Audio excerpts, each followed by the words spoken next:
Today we find global conditions are beginning to push countries into situations where there could be retrogression in the progress they have made.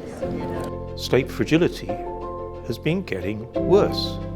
The reality is so many people at home in the United States and around the world have lost faith in the institutions that have been relied upon to tackle big societal challenges. Are governments accountable to their own people, particularly the people who are weaker and more vulnerable? That's a challenge.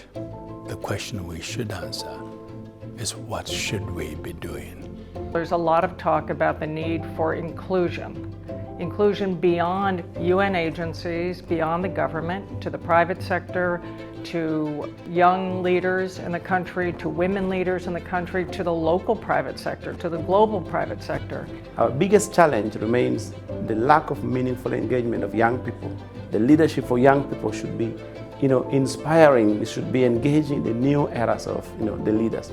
We can make for them and for the world a situation where they have the strategies and the approaches to be able to address this serious fragility trap in which they find themselves. There's been some very dramatic success. Rwanda was the ultimate fragile state.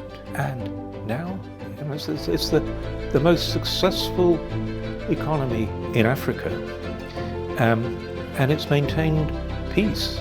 There are three pillars on which one can build healthy democratic societies: peace and stability, inclusive development, and respect for rule of law and human rights.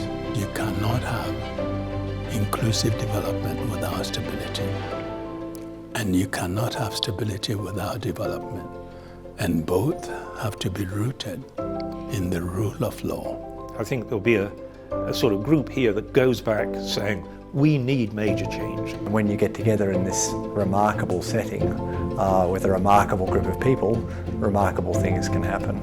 I know Bellagio, that magic can happen here.